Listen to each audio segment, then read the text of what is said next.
Hey, what's going down, man? It's your boy Dijon. You live in the stir room, man. Shout out to everybody tuning in on that live right now, man. I see y'all. Shout out to my boy Word. You know what I'm saying? But hey, we got Third Eyes in the building, man. What's going down with you? What's the word? What's going down? Man, cool, man. Appreciate you for coming through first and foremost.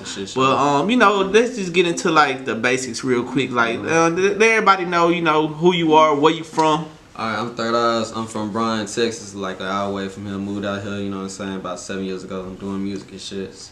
But you know, that's about me, you know, that's where I'm from for shit, y'all.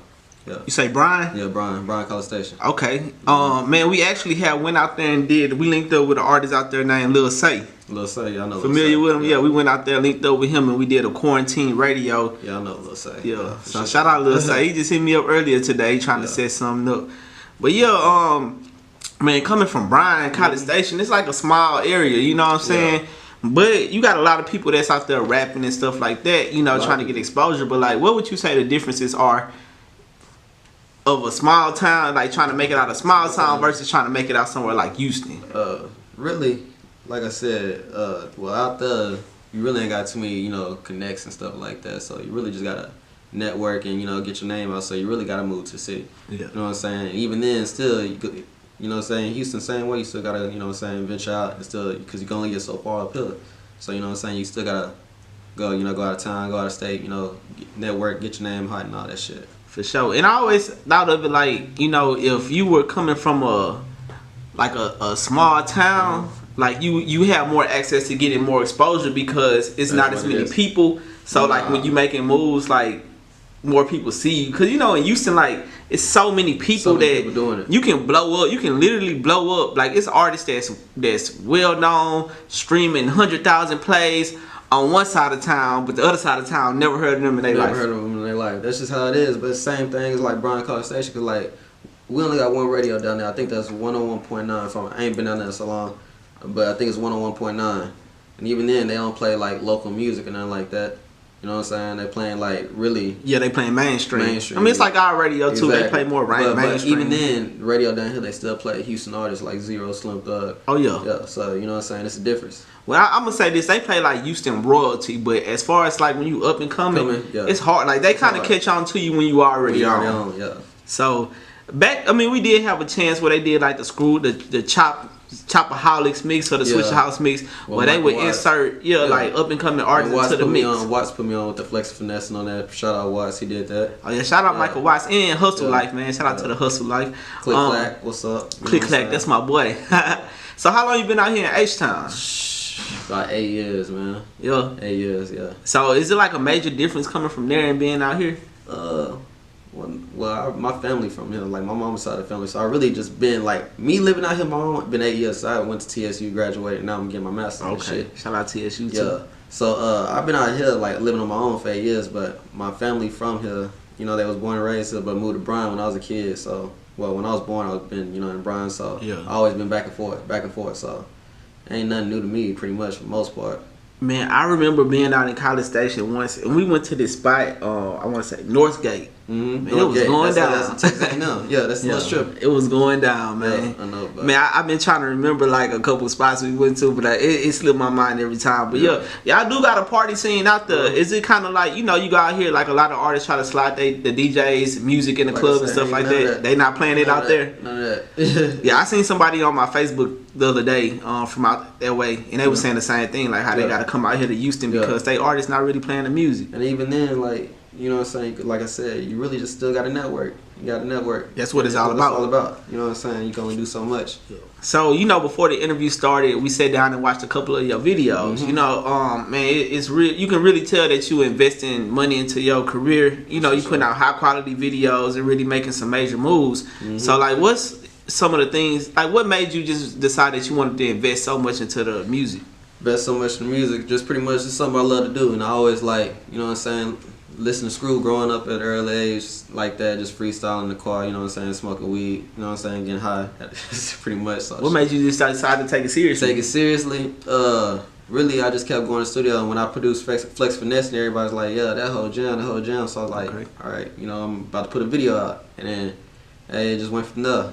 So was that one of your first songs that kind of took off? Yeah, first songs that took off. Yeah. Was that a part of a project? Like, how you dropped any albums or mixtapes? I dropped 3 mixtapes with DJ Hollygrove and OG Ron C. Well, Chop Stars, Hollygrove. How did you link up with them? Lou Music Showcase. Oh yeah, shout out Lou Music, man. That's my boy. Man, I was out there. I want to say like 2 years ago, Mardi Gras. Yeah, man, it was going down. He used to throw the showcase. It's kind of crazy because since the whole COVID situation, he haven't really been able to put together those shows, and like a lot of artists was really gaining exposure from doing those shows because he was, you know, some showcases you pull up and it's not that many people, or you performing in front of a room full of other rappers. But with Lou's showcases, it was like packed. It was going down.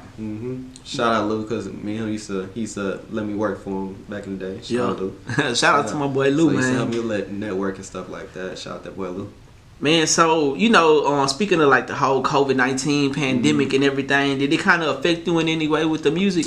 I mean, hell yeah. Like, you can't really do shows and stuff like that. So the whole promo game, like me wanting to go pass out flyers, all this shit, it really kind of dead some situations. I mean, you can still do your streaming and shit like that, but you still want to go out there and try, you know. Yeah, I think with the rise of like COVID, you start seeing a lot of people go viral, like off of like TikTok and a whole bunch of like different, like going viral on the internet now as to going viral like in the streets or directly with the music. Is that something that's hard for you to adapt to? Not hard to me to adapt, because social media has always, you know, been a big part of, well, especially with music and shit like that. Well, since 2006, 2005, so it's not really a big part, but it is kind of different now, like people doing virtual interviews and all that shit. And you know what I'm saying? It's just like you really got to blow up off the internet now. Yeah, it's a whole different... It's a whole different ball game. It's not like, oh, okay, because the only 2 cities that's really open is Houston and Atlanta. You know what I'm saying? As far as wanting to go do shows. Unless you're going to Mississippi somewhere. I don't know what's in Mississippi. Ain't nobody doing that shit, so... LA closed, New York closed, so you know what I'm saying? Your main city is Atlanta. Yeah, and then, you know, legally... Houston the only, like Texas, the only place that you can really come and do sold out shows with no restrictions, right now. Yeah. So I think like for artists coming out of Houston or like coming out of Texas in general, like you know that Dallas and Houston finna be the main hubs for all things going in music. I think just this last weekend we had like the Baby was out here. I know Jada Youngin was out here. It was so many artists, and like the week before that you had like Boosie out here. Man, artists coming through because this is where they making their money at right now. And then they not only just going to like do a concert, because they still not doing like arenas right now. They coming out here and going to like local clubs, local bars, local food spaces. Like they going where we go. Yeah, packing them out. Yeah, so you gotta you really got a chance right now to network with major stars right now that's doing it. Yeah, for sure. I know like around this time or like a month ago or so, like previous years, it would have been like South by Southwest. You would have had the rodeo. You would have had all these major events going down to where you can go. AC3. Yeah. Now it's just like it's not happening no more. That's why I said it kind of fucked me up when that shit happened. Because I was ready to go South by Southwest. Had a little schedule of promo game ready, flyers ready, all that. I'm like, man, that shit fucked me up. What's some of the things you have to do now, like differently than how you did in the past? Like I said, you gotta get your social media and marketing up, like for real. It's a whole different, you know what I'm saying, different playlist. Got to, man. Marketing is everything right now. For real. So you gotta do that. That social media marketing is motherfucking. It's crazy because it was a time when it first happened. We had to go like 3 months without doing interviews because the place that we was doing them, like all the locations was like shut down. Like you couldn't couldn't even go in there. So we started doing like Instagram live videos, and then that's when I realized like Instagram live interviews, and I was like, okay, so now things going to the internet, virtual interviews. It's crazy, but with the internet, it's right there, so like people can tune in and right then and there and watch you whatever you doing. So you know, I think we just got to take advantage of. You know, if this would have happened in the '90s. The music industry would have collapsed completely right now because nobody know how to deal with this shit at all. That shit crazy. I don't even know how we used to know like stuff would be coming out like back in like the 90s, early 2000s. That's what I was gonna ask because you know I'm 94 baby, so you might be a little bit you older than me, huh? I was born in 94. Yeah, I'm 88. Okay, yeah. So how was that shit, man? How'd y'all Man, like, just from what I recall, like you just go to the store, like you go to like Best Buy, Walmart, and then like the albums be there, like you got the new albums on the shelf. Okay. I mean, like people still had promo teams, so they would go promote and like put posters all over the city, or you know when your favorite artist was about to drop because they would always come in the concert. Like you would know a tour coming, they'll talk about it on the radio. So it was just like promoting pretty much. You had to just kind of see it and know it's happening. Because it wasn't like no going viral or like I post this right here. Like even with a flyer, you couldn't post a flyer on social media. You know, that didn't start happening to like maybe Facebook. Cause I in MySpace, I don't remember seeing like flyers and stuff like that either. I was saying, I didn't even see that. I seen YouTube videos. That's about it. Yeah, but YouTube ain't even like Soulja Boy started like the YouTube way. Yeah. Do you feel like Soulja Boy don't get the credit he deserves? So yeah, hell yeah, because he really started that whole streaming, and he really is the reason why, you know, a lot of this shit's the way it is. I want to say he was the first person to put like a music video on YouTube. On YouTube, yeah, that too, because niggas was not watching YouTube to go to watch a music video. Not at all. Yeah, man. But let's talk about like some of the artists that you rocking with right now. Like, who do you listen to for motivation and inspiration? Well, I listen to Sauce Walker. Shout out Sauce Walker. Yeah, I listen to Sauce Walker. Who else I listen to? I listen to a lot of Screwed Up Click shit. I listen to that. I listen to everybody, man. I listen to Young Dolph, Key Glock, Pooh Ice. Still listen to everybody. Pooh Ice. Yeah.